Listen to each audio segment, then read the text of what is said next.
Colt 45 here. If you armed yourself in the year 2007, this might have been something you had, really. Let's shoot something. Ooh, boy, how was that?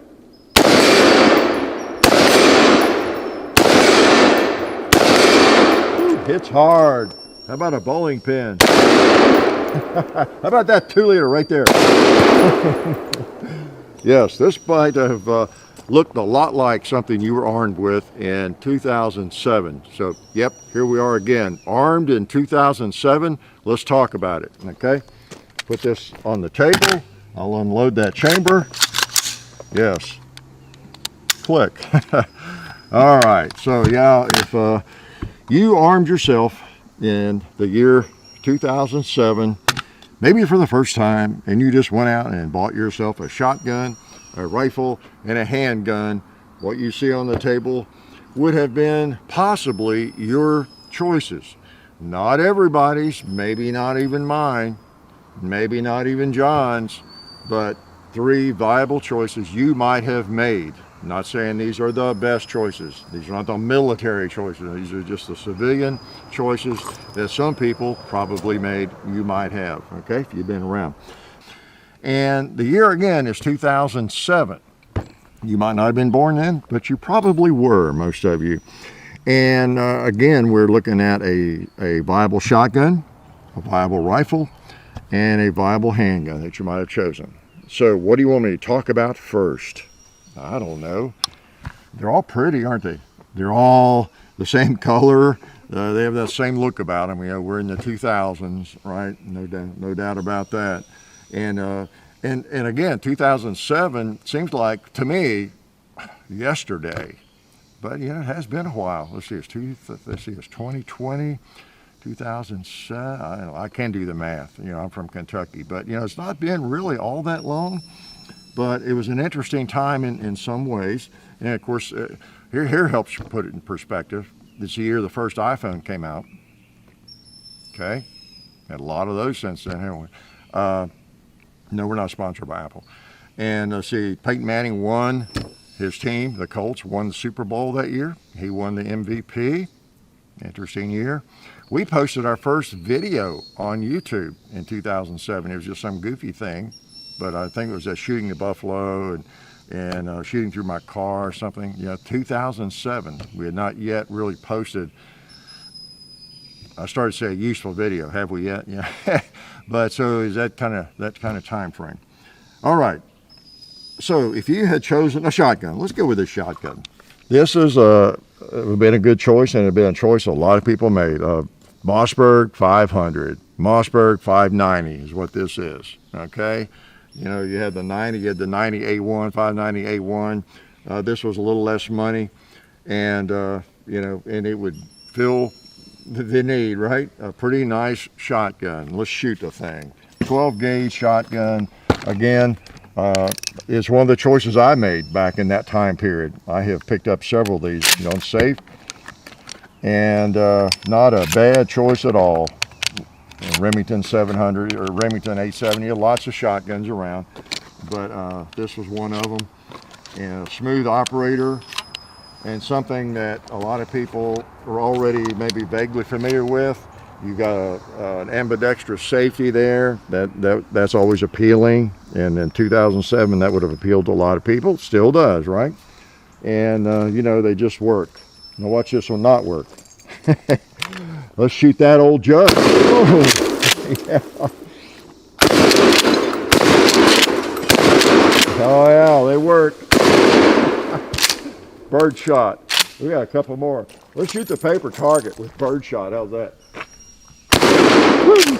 How about smoking some pot with it? Now that smokes pot. That does it the right way. So yeah, that was a good choice. You could get them, I think, with the pistol grip kind of thing. You know, the shockwaves weren't out yet, of course. You know, what they call those, cruisers or something, you know. Kind of hard on your hand, but those have been popular. I guess those were available back then. I think they were. And, you know, I think in 2007 you could, I'm not sure if you could still get them with the wood furniture, because I had a 590 A1. This is a 590 with wood furniture, but I'd had it before that. Picked it up before that. So good shotgun, good choice. And for some of you, this was probably your shotgun, right? And let's go to the handgun. Now for a handgun, here we have an M&P. And this was a choice. One reason this was a popular choice for a lot of people was because I think by that time, a lot of people were tired of Glocks, maybe even XDs. I don't know about that time, but M&P came out with their series of pistols, an upgrade from some of the earlier things, but these are wildly popular now. They're a really viable choice today, aren't they? And they came out, I think, in about 2005. So by 2007, you know, they were in full swing, various calibers. This one's in 40. This is a police trade-in. You've seen it before. And just a good all-around firearm to shoot. How's that? Self-defense or, you know, whatever.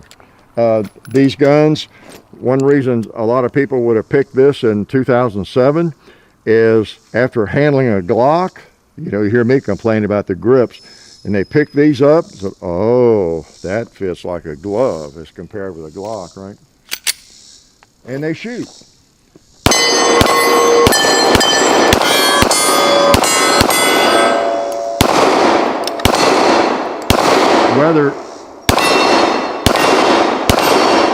Whether in 40 or 9 or whatever the caliber, you know, I have another magazine, kind of shoot it. Yeah, I haven't shot 40 much lately, so it's kind of fun.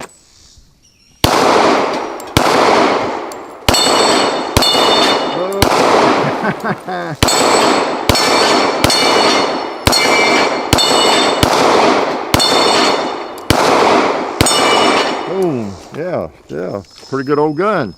So this was a popular firearm. It felt better in the hand for a lot of people, and it had not been out that long.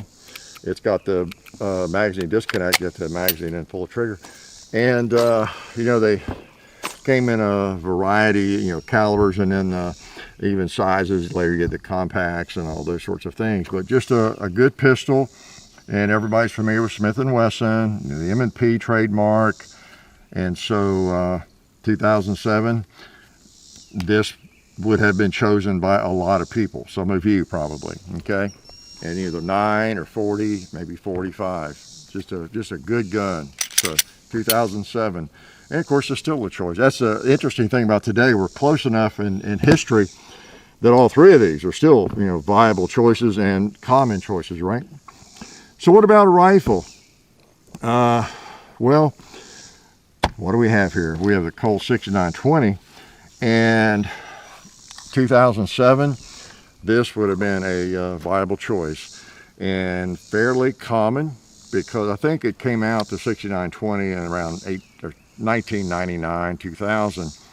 And of course, during the crazy crime bill, okay, which ran from 1994 to 2004. And so by 2007, that had sunset. And so these were more available. You know, I remember during that 10-year period, I couldn't even buy one with a collapsible stock, you know, unless it was pre-banned and all that kind of thing. You couldn't put a collapsible stock on them and all that. They had bayonet lugs. Oh, it was a horrible thing. And so you had all that going on. Many of you remember that time period. But then in 2007, by then, things had gotten back to, a little more common sense. And so these were available. One of the cool things about it was it had this really innovative feature, okay, that up until, you know, early 2000s, most AR-15s had a fixed carry handle. This one you could take off and have a flat top and put your own sight on there. Wow, that's something that's just amazing, isn't it? It is kind of interesting to think about. And that hasn't been all that long ago. 13 years. I did the math since I was talking to you before. I've been doing that math in my head for a good while now. But yeah, over that time period, a lot has changed. Now you still had the fixed sight up here, but you could replace that. And during 2007 and during that time period, you didn't see all these flat top, you know, AR-15s. But it wasn't long after that, was it? It wasn't long after that. It wasn't long before this, you didn't see even the detachable ones. But then it wasn't long after 2007 that you began to see the flat tops, the quad rails, and all those things. And that's a whole other world to talk about, isn't it? And it's one reason people kind of like these. I think today there's a kind of a interest in these retro firearms because they're just interesting, you know, and they take us back to the early AR-15s. But I'll take a couple more shots maybe. So yeah, you get a removable carry handle. Amazing, amazing innovation, huh? And of course I bought this new, and I was about, in fact, it's funny, I should have looked it up. It may have been 2007. It was right before we started making videos, and that was around 2008, you know, 7 and 8. So I may have bought this in 2007. I'll look it up. If I did, I'll maybe put that in a comment or something. All right, let's take a couple more shots with it. It's fun to shoot. Yeah. Boy, you can hit anything with it too. Pick off any plate.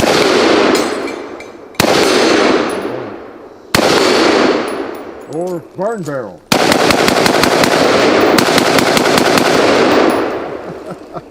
It's an AR-15 Colt 6920. A very nice choice.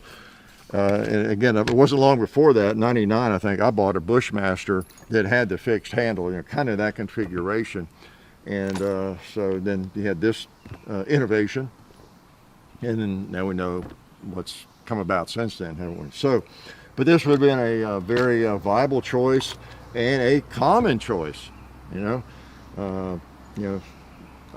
No telling how many thousands of people actually chose this firearm in 2007. This firearm, 2007, and this one. All today, talking about the year 2007, we have 3 very common firearms. Now, it could have been different. I mean, someone could have chosen a lever rifle, you know, a double barrel shotgun, a semi-automatic, a Benelli, or whatever. There's always other good choices. A Glock. Oh, he said the word, didn't he? You know, an XD, a 1911, you know, whatever. But that was have been a good choice and still is. So, interesting year.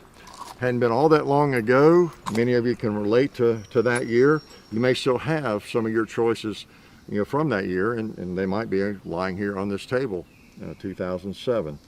And it was interesting times. It wasn't all that removed from 9/11.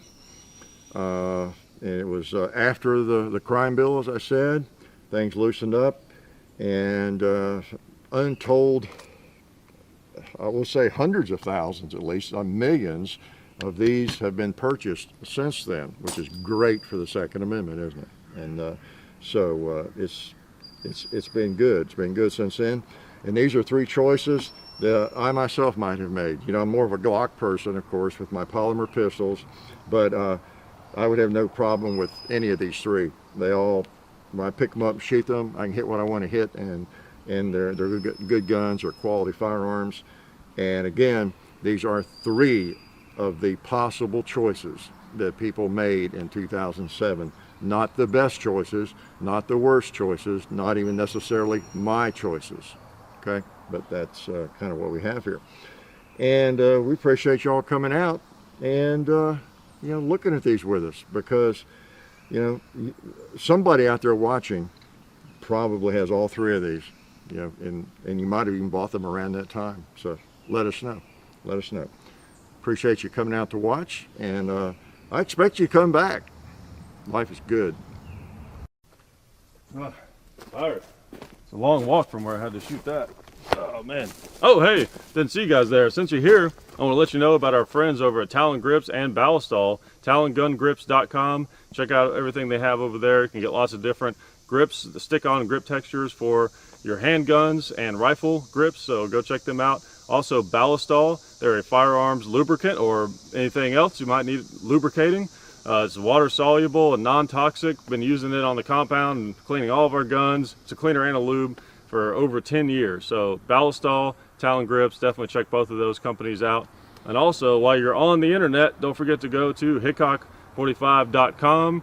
You can also find us on Facebook, Hickok45, Twitter, Hickok45, Instagram, The Real Hickok45, and also I have an Instagram page where I post behind the scenes stuff and different things like that. John, JOHN _ HICKOK45 on Instagram. And the next thing you have to do is watch more videos.